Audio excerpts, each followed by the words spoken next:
Hello and welcome back. My name is Lixie and this is Lixie et al.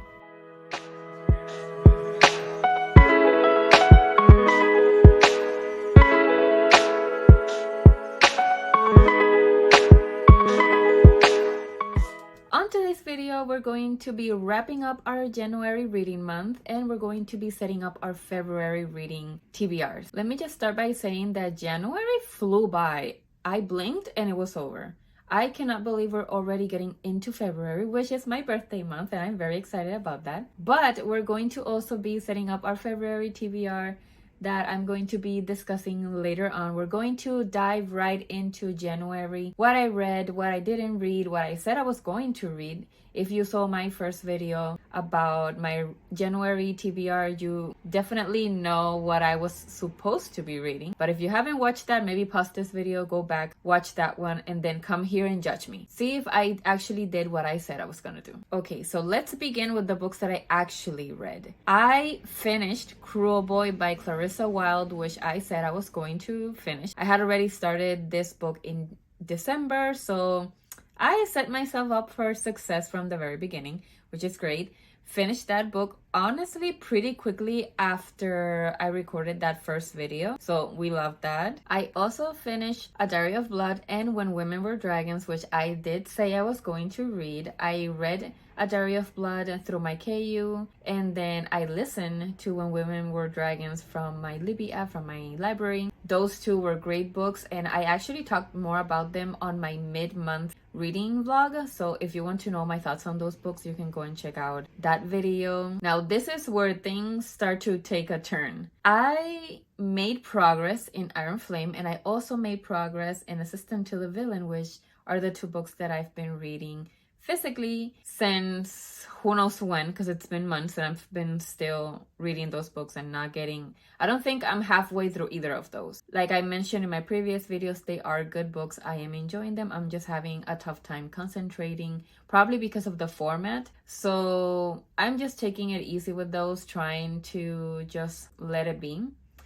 And I'm going to continue adding them to my TBR, so we can say that those are the first two books on my February TBR, because I'm just going to continue reading them. I'm not setting a timeline. I did have a timeline for my Assistant to the Villain one, but it doesn't look like I'm going to be able to finish that on time, so I'm just gonna let it be and just continue reading as best I can. Now here's the list of books that I honestly didn't even touch, and I said I was going to. These Hollow Vows, I didn't make progress. I even forgot where I put that book. I just found it before I started recording this. I also did not even consider starting Priority of the Orange Tree. I thought about it maybe once, and then I said to myself, oh, I'm already reading so and so, so let me just focus on those and not start this book.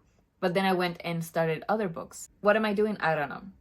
I also did not read Hair of Uncertain Magic, but I didn't because I stopped paying for my Kindle Unlimited membership for a little while. So I'm going to put that one on pause until I can start paying for it again. I also did not read Crown of Midnight or The Assassin's Blade. Now, if you watch my mid-month reading vlog, you know that I decided to put a pause on the Sarah J. Maas world. There's many reasons for me wanting to do that, but I'm mostly going to be doing that because I feel like I want to gather the copies thrifted. I do not want to buy them new, and it's just gonna be tough for me to find that series, especially because it's getting very popular again. So I'm just not going to really think about that series for a while. Also, it's pretty long and it feels overwhelming, and I feel like I need to go through ACOTAR first again, and it's a whole thing. So I'm just gonna leave the Sarah J. Maas world on pause for a little bit and just focus on other stuff. Now, what did I actually read? So I already mentioned that I read Cruel Boy, A Diary of Blood, and When Women Were Dragons. So we're good there with the January TBR video. I added The E-Myth Revisited, and I also added Beyond the Wand. The E-Myth Revisited is pretty much a business book that talks about how, as business owners or people creating any sort of project, it's important for us to create systems that allow us to basically get things done in a more efficient way.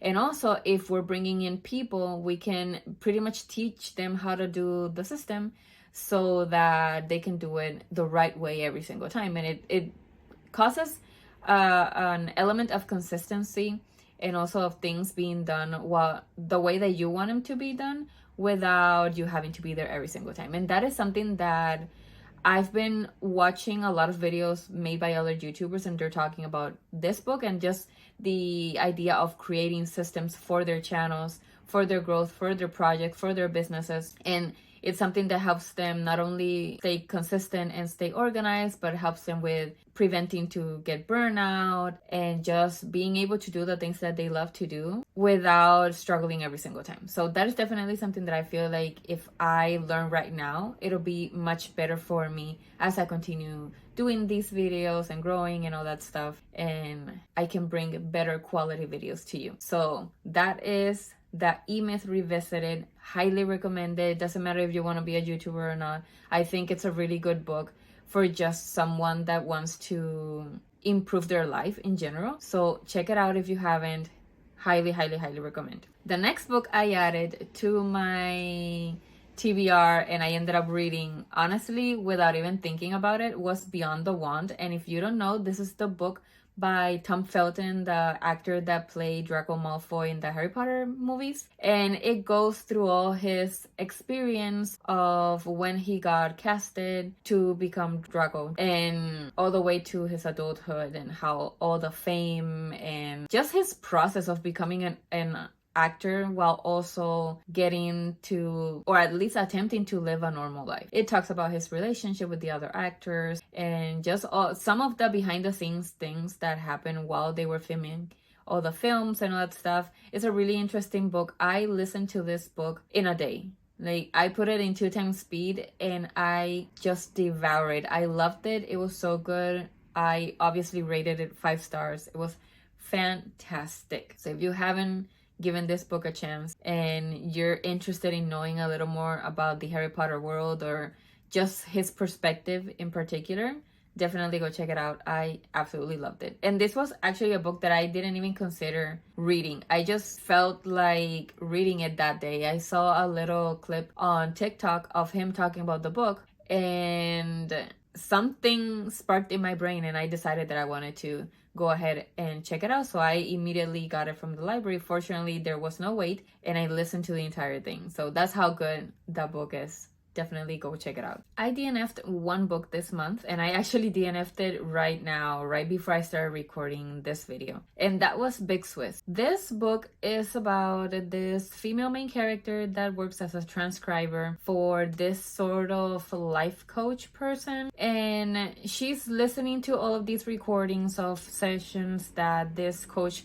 has with their clients, and she starts learning about all of these different people's and their life experiences. And there's one specific patient, I guess they're not really patient, but one of the people that he interviews and works with that she calls Big Swiss. She starts to connect with this person through the recordings and the things that she tells the coach, and we can see our main character kind of having internal monologues or conversations indirectly with the people that she's listening to, having opinions and wanting to know more about things. There's a lot of very important and difficult topics that take place in this book. I initially was interested in it because it seemed like one of those dark literary fictions with a similar vibe to Otessa Moshfegh books. And at the beginning it did, but I think that the reason why I could not get through this book is because I cannot stand the attitude and the mindset of the coach. The coach is a man and he's very much a misogynist. And although this book is a really good opportunity to learn about those things, I think that as being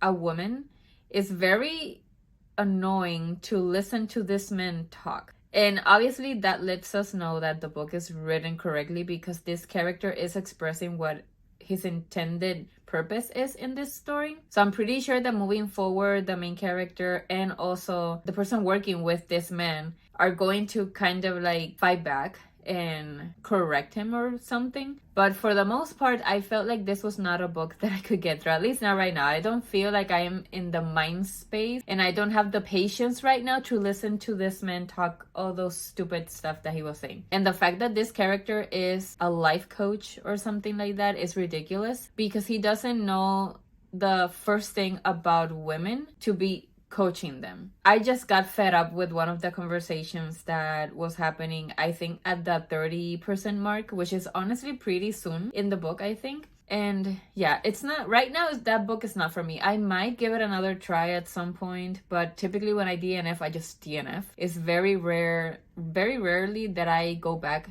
to a book and give it another shot if I have DNF'd it. So we'll see what happens, but yeah, that was the one book that I DNF'd this month. I ended up adding about halfway through January 2 other books that I got from the library that are not technically part of my official TBR or meant to be part of my TBR, but I do still want to mention them. And that is Learning to Write Fiction from the Masters and An Illustrated Guide to Writing Fiction.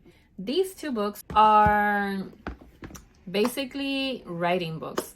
They're going to be helping me, or they're supposed to be helping me, how to better approach my writing projects, which I have actually not touched in a while. So these books are going to be moving forward to February, but there's a chance that I might have to return them because I'm not really in the writing mood. And then whenever I'm back into that groove, then I'll check them out again. These are honestly really good books. I just have not had the mental space to sit down to write, and so I haven't really been paying too much attention to the advice on these books, and I haven't been actually reading the books. I did want to add them on here kind of as part of the February TBR, but not really, but just as a side thing that I might actually be reading these books, and that might be a reason why my actual TBR might not get read completely, aside from my other reasons. But I might just be putting time into this, and if I end up writing a lot in February, then I'm going to be reading less because I'm going to be focusing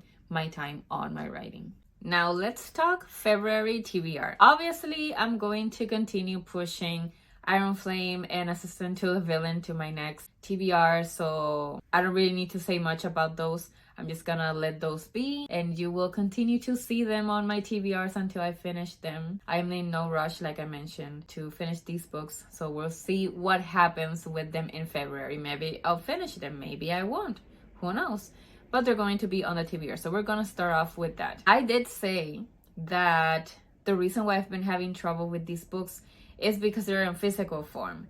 And I stand by that. I'm pretty sure that is the reason. I know that audiobooks are going to be the easiest books for me to get through. And that's probably going to be the case that I'm going to be adding a bunch of books to my February TBR that are actually audiobooks. So we'll see. I'm probably just gonna find books online and then end up listening to them. So I'm already expecting that that's going to be the bulk of the books that I read for February. I did, however, still choose a couple books that are physical that I do not think I'm going to finish, but I'm still going to share them. The first one is Electric Idol by Katie Roberts, and if you don't know this series, which probably you do, I feel like I'm very late to the party.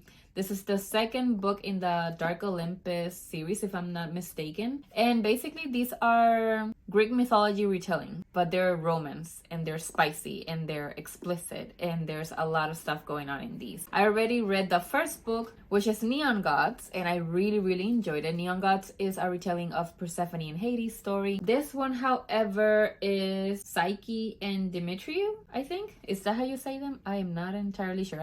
I honestly don't know a lot about Greek mythology and how you're supposed to say the name, besides the romance retellings that I read. Because I do read a lot of Greek mythology romance retellings, but that's where my Greek mythology knowledge stops. So I might be saying those incorrectly. But yeah, this is the retelling of Psyche and Demetriou, or Dimitro, or something like that. I am looking forward to this. I have been meaning to read this for a really long time. Like, I've owned this book for a really long time, and it's still on my TBR, so we're getting to it this month. I am also going to be reading The Rom-Com Agenda by Janie Denker, and this was actually an ARC that I received last year. Like, this book came out January 2023, so I actually got this ARC probably in 2022, and it's been sitting on my shelf. So we're going to get through this, hopefully. The book says that you know how the story is supposed to go, but love makes its own plan. Step 1, find yourself. Step 2, win back the one who got away. Step 3, become a romantic hero. And step 4, fall in love. So it seems like this is a second chances romance. So We are going to see how this goes. I don't know if I'm actually going to get through this, but I'm hoping to do so because it sounds really cute and it sounds like the type of book that I devour because they're just very simple stories and very cutesy.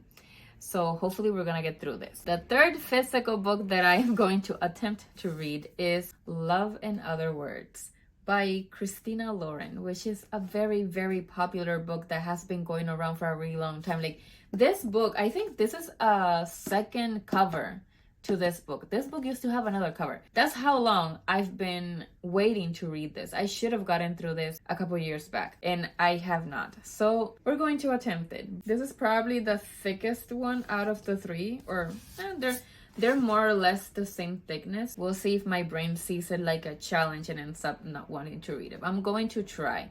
If not, then I'm just gonna have to read it whenever because I feel like I've been saving this book for February for a long time, and every February it just stays in my shelf because I don't actually go and grab it. So we'll see what happens. Hopefully I will get through this. Now, when it comes to ebooks, this is another situation. This is kind of like the mid-tier concentration issue with me. I have been having a great time reading ebooks when I do it on Kindle. Anywhere else, it doesn't work. I have been getting through books pretty quickly. I would say faster than my physical books, but obviously not faster than my audiobooks. So they're kind of in the middle. I already started reading the Legacies, which I think I mentioned at some point in another one of my videos. So that one is already on the works. I've actually only read maybe like 5% of the book, so that's going to be mostly a February read. And so far I'm liking it, so it's probably going to be a book that I'm going to be able to finish in February. Other than that, I don't have another book that I'm certain that I'm going to be reading. I have some ideas, maybe Powerless, that has been going around a lot. And the reason why I haven't started that book is because that book is over 500 pages and I already have Iron Flame that is over 500 pages, and I don't want to overwhelm myself with larger books. Obviously, I know there are books that are significantly longer than that one, but in my head, 500 pages is already a long book. So maybe I will wait to grab that one until I finish Iron Flame. But only if I feel this urge to read it will I start it. I have it on Kindle, so it should be easier for me to get through it. So we'll see if I end up starting it, but for the most part, I don't think I will. It's not really officially on the TBR. I have 2 audiobooks though that I already downloaded to my phone through my Libby app, which are Sing Me to Sleep by Gabby Burden, which is a book. It's a fantasy book by a Black author, and it siren, I believe, that has to hide that she is a siren. And there's a whole bunch of situations happening. She's in danger and she's trying to survive basically without people finding out that she's a siren, because obviously sirens are seen as these evil beings, and she has very strong, powerful, I guess, powers that would make her a target but also give her an advantage over other people. At least I think that's what I read from the blur. So I'm very excited to start this book. I might actually start it today. I found it randomly on my Libby app recommendations and it caught my attention. So I feel like that's going to be a book that I'm going to devour. The other book that I have that's also on audio form is Grit by Angela Duckworth. And same as with the E-Myth Revisited, I am trying to get some business and self-development books in there in my TBRs, because I think that it's very important to continue growing and learning. And especially now that I already finished college, I have the time and the space to focus on learning things that are very niche or very specific to what I want to do. So more personalized learning rather than following a curriculum. So this is going to be my next business/personal development book. And again, it is a book that has been recommended by YouTubers and just people in the business world. So I'm going to be tackling that book as well in February, and I'm probably going to finish it because, like I said, it's an audiobook, so it's going to be easy for me to get through it. Other than that, we'll see what I end up adding. We will see what I actually finish out of all of these books. But that's all I have for you today. Thank you so much for watching, and I'll catch you on the next one. Bye.